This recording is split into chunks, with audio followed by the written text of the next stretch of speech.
Bonjour à tous et bienvenue sur GITV. Notre invité du jour, Sébastien Lepolès, président de Génie. Bonjour. Bonjour Laurent. Merci à vous de répondre à notre invitation. Vous avez sollicité le jour même, effectivement, de la présentation de cette stratégie hydrogène par le ministre de l'Industrie, Marc Ferracci.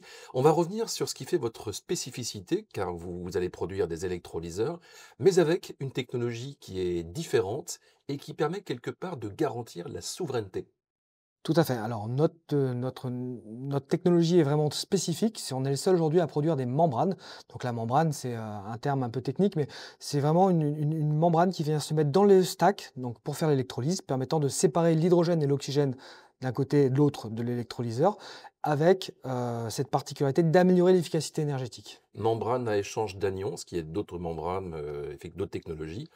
Là, vous avez choisi en fait quelque chose où vous êtes relativement peu dans le monde à être sur cette piste-là. Alors, on est effectivement sur des membranes à échangeuses d'anions et pas et membranes à échangeuses de protons.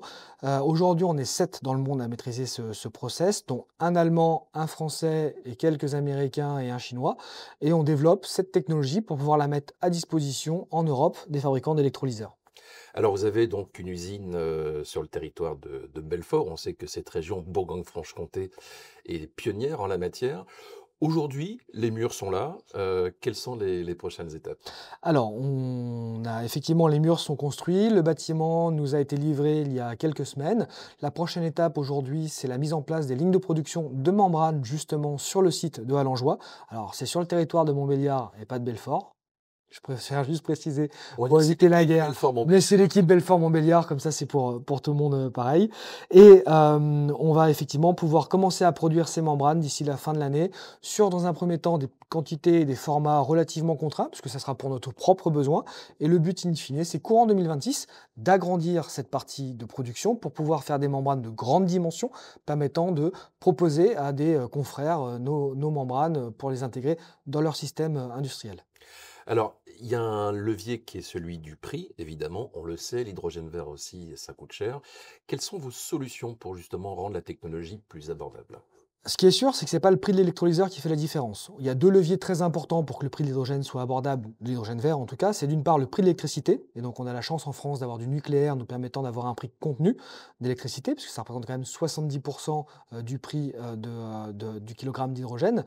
Et ensuite, il y a également l'efficacité énergétique. Donc ces 2 paramètres vont nous permettre effectivement d'avoir un prix de l'hydrogène qui sera contenu.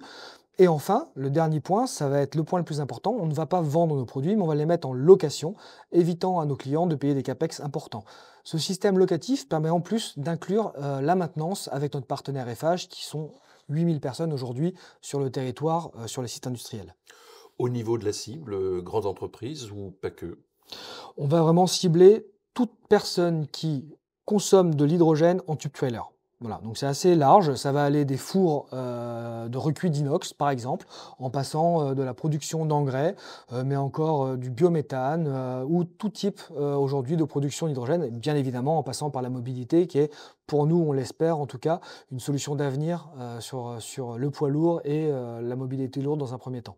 Typiquement, l'une des sociétés qui vous accompagne, qui vous soutient, Saint-Gobain, pour leur procédé de fabrication, ils pourraient en avoir besoin, par exemple. Saint-Gobain pour en avoir besoin pour leur procédé, de recuit, certains produits industriels, pour remplacer par exemple du gaz qu'ils utilisent actuellement, mais également de sociétés comme Eiffage qui souhaitent développer demain, des réseaux de stations-service hydrogène puisqu'ils sont EPCistes et donc ils ont beaucoup de clients qui leur posent, des questions et qui leur demandent des électrolyseurs pour construire des stations avec l'ensemble, des produits qui vont autour, la compression, la distribution, les routes, les ronds-points. Voilà, c'est vraiment ce système de PCistes. C'est d'ailleurs pour ça qu'on a choisi de travailler avec eux dans la société.